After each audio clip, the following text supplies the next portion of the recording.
We're gonna have to learn how to, win ugly. That's just who we are, right now. And I thought our guys competed their tails off. But before I get too far into it, I just want to make sure that I give credit where credit is due.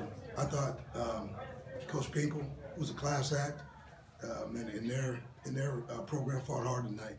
Their defense fought every bit as hard as in our defense, and it was a battle between the two teams. So, kudos to Coach and his team, because they showed why they've been able to stay in games and why they've been SEC East champions two years running. I'll start with this football team, our football team, your Vanderbilt. This group is unbelievable, just in terms of their ability to not get rattled. Their head coach gets after them pretty good, but this group, man, did a great job tonight at keeping their composure and fighting through adversity. We played two quarterbacks. You saw Shermer. Shermer was in the start of the night. We talked about looking at or making sure that we look to make some changes, and I thought he handled it well for a freshman. When you look at the stats on the night, Coach Lovey did a great job with the offense. I thought he put us in position to do good things. We rushed for 168 yards, and that's the most that UM's given up all year. So kudos to that offensive line, the running backs, and Johnny, as well as Shermer. I thought they did a great job. For us, overall, it was just a hard-fought game. For that defense to go 0 for 14 on third down, and I'm proud of those dudes. 0 for 14 on third down. Who would have thunk it? Really? Just an unbelievable effort by those guys. I thought special teams came out and made a statement with the first play of the game. That was great. And to see Kari get downfield, and whether we got the ball or not, I thought we sent a statement that we were coming to play, tonight. And that's what that ball game turned out to be: nasty, ugly, gritty, grimy, and a Vanderbilt win.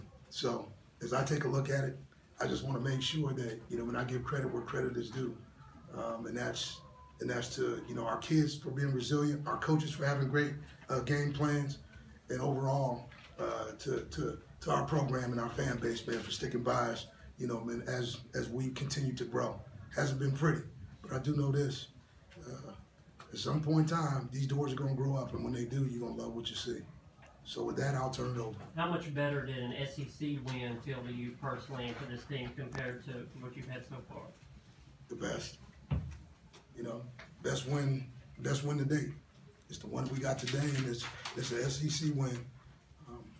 As I look at it, it's just another step. I told our guys, tomorrow we'll show up and we're right back to work. We're going to enjoy it tonight, but then we got to turn around and go right back and play a Houston team that's pretty doggone good. So for me, it's just about a step in the right direction, another step, for us, and being on that road and trying to take the journey that we're meant to take. And I think these guys are ready to go. What was the plan with the quarterbacks, and did things go kind of as you figured it? Yeah, me and Andy talked about it, earlier in the week, and then as the week went on, and we saw, Kyle, get comfortable, in what we were doing. He's a poised young dude.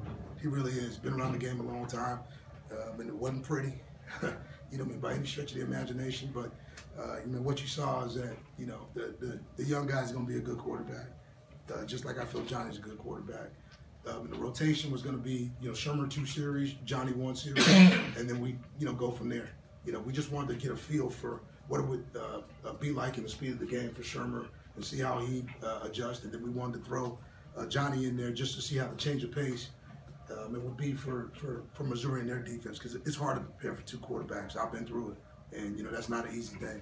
And I thought both guys did an admirable job. How do you explain running the ball so well when obviously Missouri's not going to think you're going to throw it that much? It seems like they'd be focused on stopping the run. Well, I really don't know what their game plan is. I'm sure it was pressure, because I saw them get after the quarterback a little bit. But the crazy thing was, their rush is pretty good. I saw a 3-man rush get to the quarterback a couple times.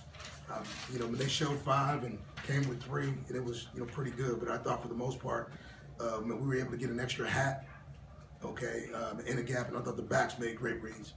backs made great reads all night, but they ran the ball hard. Ralph ran hard. He really did. He had some runs where I thought, you know, he ran through guys. He tried to run over guys, and then and he held on to the football and finished. And that's what we want from him. And I thought Darius did a great job too, along with Crawford. So, you know, Crawford didn't get much, but, you know, in the end, I think we got a nice stable of backs. And if we can continue to feed these guys the ball and be balanced, you know, and run and pass, because I thought when you look at it, our ability to get, you know, 6, 7, or 10 on second down kept the chains moving and allowed us to have a little more balance. So that's what I saw. What was the explanation you got on the opening kickoff? I'm not going to talk about it because the explanation wasn't good enough for me, so I'll just stay away from that right now. I'm struggling to figure all these things out, but, you know, I learn something new every week. How challenging is it when there's that many replays tonight that they had to look at, and I'm sure you guys didn't agree with every call that was made tonight. I mean, just talk about dealing with those sorts of things in a game. You know, I think you talk about, you know, what's there. Obviously, I want an explanation on everything. You know, I do, because I'm trying to keep note and make sure that I can process and understand exactly what the scenario is, and that's just what I do. Other than that, we move on. Is the formula for winning then to run it like this, run it well, not turn it over, real good defense? Is that what's going to win games moving forward, what you had tonight? Hopefully it wins games. You know, where I've been and, you know, from what I've seen in my assessment of this conference, games are going to be close. If you don't turn it over, you give yourself a chance. And that's all we're looking for. We're looking for an opportunity. Their front seven is really tough to run on, but you had some creases. Was there something that you found in the film against them that you thought you could exploit that maybe nobody else had? To be honest, I think Andy and those guys did a great job of just looking at, you know, where the soft spots were. Obviously, their guys up front do a great job versus everybody in the run. We just thought that if we could get an extra, you know, guy in the box and possibly, you know, piggyback, you know, with some of those zone plays, man, that we may be able to, you know, get a crease and hit a crease. But, you know, here's what happened. I thought our guys just screamed to finish. I thought Missouri got a little tired. I thought our guys just kept wearing them down, and I thought, you know, I mean, in the end, we were able to play, you know, decent football. And again, giving credit to them, I just thought our guys played hard. I'm not saying they didn't. I just thought our guys played a little hard. You limited their offense all day. What they do that last drive? I mean, were you trading yards for time off the clock there, or was that a little closer than you would have preferred? Closer than what I would have preferred. And I made a call, on third down where I went after the quarterback and with a zero blitz, and it got out. And we missed it. And I thought the quarterback would run. You know, with a zero blitz, man, you expect to get that dude on the ground. We missed him. He gets out. He goes down. And you know what? We got to do what we always do: stand up. And you know, our guys stood up. I called the defenses, and like I said, I got a play script in my hand. And here's what I tell our guys: I got a bunch of play calls. Okay, none of those play calls win games. You do.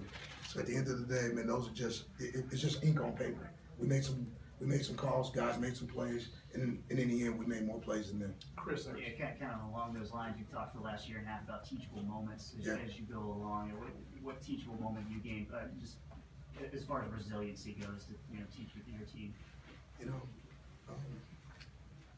every day with this group is a teaching moment. I feel like these guys are starting to hear. You know, sometimes, man, you're fighting for your kids' minds. Okay, in this day and age, and really, just looking at this ball game, I think this ball game pushes us forward in terms of, you know, understanding that, okay, I mean, if we take care of the football, if we play, you know, good defense, if we give ourselves a chance in the flip field position, we got a pretty good chance to win. So there are a lot of teachable moments in this ball game, but it's just the same things that we've been preaching all year. But it's different when you get to the other side of it with a good win, and it's great to get in a conference win. So One more question. You said win ugly. Your first SEC win is a 10-3 win. As a defensive guy, all these high-scoring games around the country, can you appreciate a 10-3 more than a lot of people? Love it. I'll sleep well tonight.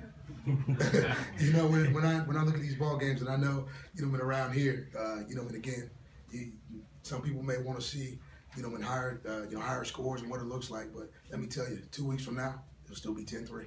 And it'll still be in the win column. So let's go. Thank you, Coach. Appreciate you.